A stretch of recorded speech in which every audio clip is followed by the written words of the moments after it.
Hey guys, Eddie Hilaire here. Team 14 Captain coming at you live today with another deck profile. This is for my Frieza Army group. This is the Golden Frieza variant that I've been running, that you guys have been seeing rampant on the Battle Series video. I was obsessed with this leader because of one card.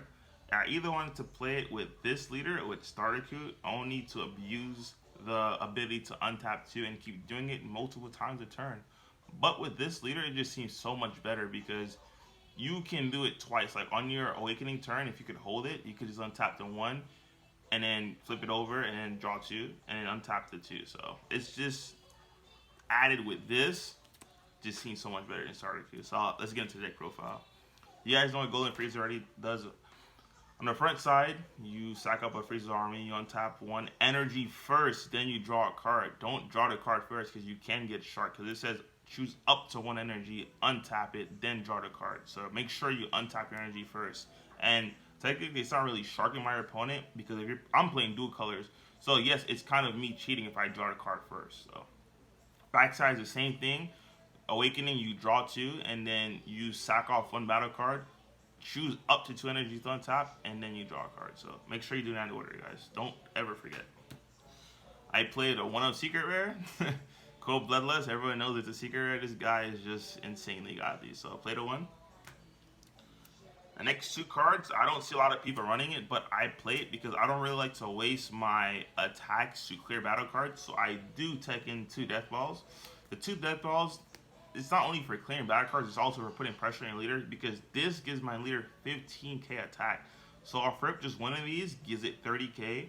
And if I give these 2, it's going to be, what, 30k plus the 15. And then if I'm going for a game, I just drop the next 2 cards I'm going to show you are the Champa. That's an insane amount of pressure to get off of just 2 or 3 cards. So play the 2 Death Balls, the 2 Champas. Let's get back to the extra cards. This is the format where I feel like this is heavy. I feel like the Meager is a heavily slept on deck, no pun intended. I'm going to also profile that video because Jonathan, myself, and Justin did get second at the Gamers Team Wars event when they lost to the team with Dahan, Butters, and Juan. So gotta play through this because this just stops Swarm decks in its track, especially when you're playing Golden Frieza. It's just, you have free energy to play with. So I play 3 Nimbus. This is the starter of the deck itself. It's the Frieza's Army. I love this card to death because this deck has so many ways to play against each and every different leader. So if you're going against something like Baby Vegeta, you know you don't want to awaken, you don't have to go down the line where you want to awaken. You could just play your 1-drop Revenge Frieza and play defensively because you're going to swing at you. Play defensively, grab your 1-drop Revenge Frieza, search for your super combo, sack it off, and then grab a Chill Out or something in a deck. And just keep drawing cards and let them hit you. You don't have to awaken.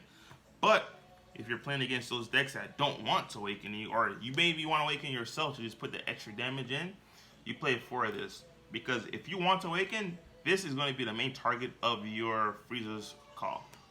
So with this, all you gotta do is sack it to the drop with the Frieza leader ability. Once you sack it to the drop, this guy will let you take up to 1 card from a life and let you play a Frieza from your hand.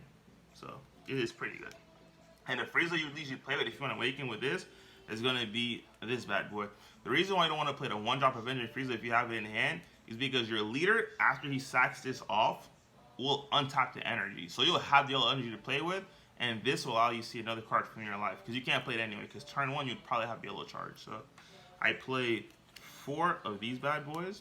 It allows you to put pressure. If you don't want to put pressure in your leader, hey, don't do it, but it's a free swing before you sack that bad boy off. So I'll play 4 of these bad boys. Next one is that targets I was talking about earlier. If you want to play defensive instead of awakening, you have to play 4 of these, in my opinion. It's just a deck searcher. Like, being able to search your super combos while technically doing it for free, because you will untap, you will sack this off and untap 1 with your leader. It's just insane, and just, I don't know, it's just a good mechanic to not use it in the deck. Obviously, you have to play the 4 OG super combos. The reason why I gotta play the 4 OG super combos, because once again, it is searchable by the Avenging Frieza itself. And these guys are just pretty much good, just sitting in your hand, waiting to go for a game at any point in time in game. This is another card I don't see a lot of people run, but I like this because it allows myself to put pressure on Baby Vegeta. Because, like I said earlier, when you want to awaken, yeah, you would play this and awaken, but if not, you want to play defensively while clearing the board, I play 4 of these bad boys. So what these do, they allow me to rest one of my opponent's battle card, which is level 2 or lower, ignoring barrier, and just allows my Frieza, if I'm awakened, to just attack it, draw a card, while minimizing the threats on my opponent's board. So I love these bad boys at 4.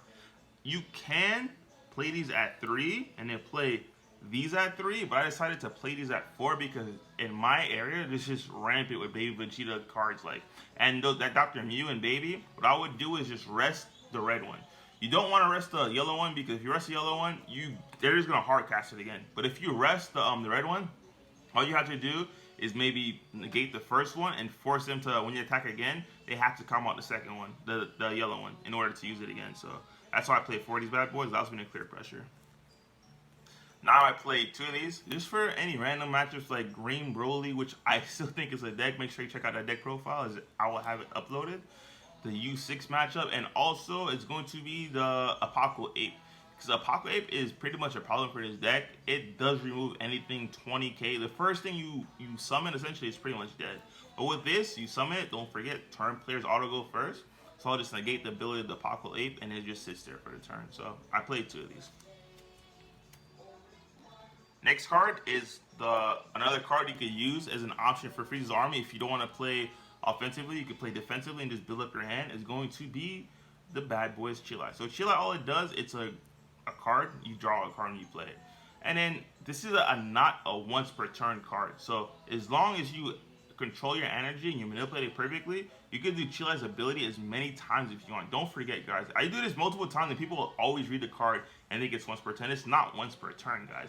You can tap 1 green energy and 1 additional energy, so a total cost of 2, and play out any Frieza's card from your deck. And it's pretty good, so make sure you guys control your energy and make this, I best utilize this card. Like, make sure you get everything you can out of this card, because it's really good. Now, this is where is a change between my deck and a lot of other Golden Frieza decks. I know a lot of other Golden Frieza decks, they love to play that Broly, and that Broly is pretty powerful, I'm not going to lie. And in fact, speaking on it, I'm not going to show you the sideboard because I really do love this deck and I want to hold it to myself. But I will tell you, I do have that Broly line in my sideboard, just in case.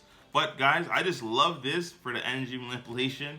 It's going to be these bad boys, the Goku Blacks from the draft box.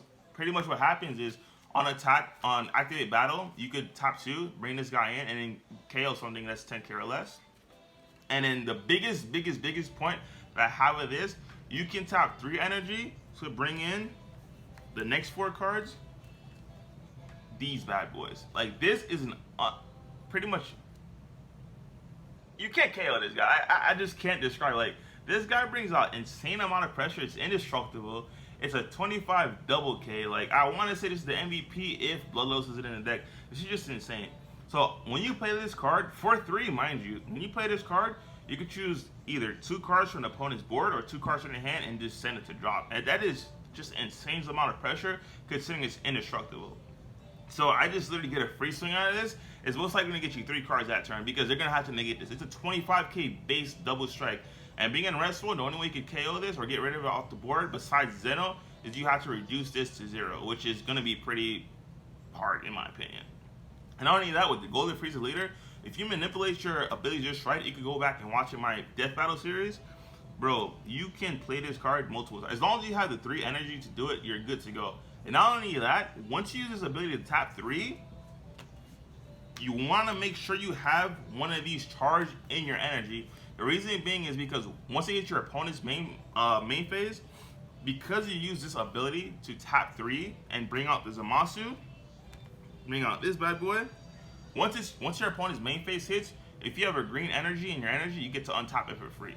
So I'll usually have this energy tapped, of course, there's one of my green, and then once it hits my opponent's turn, I just untap it, and it's usually a Bloodlust or a Nimbus saying, you're not going to swing at me.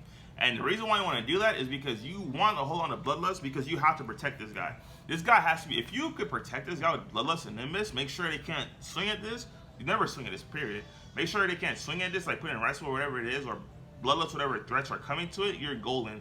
Because once this comes back to your turn again, and you have the other 2 or 3 in your hand, it's just game over from there. Your opponent can't deal with you just clearing board, and then not only that, you could clear your hand as well and just push for 25 pressure double strike, another 25 pressure double strike. Like it's just insane, guys.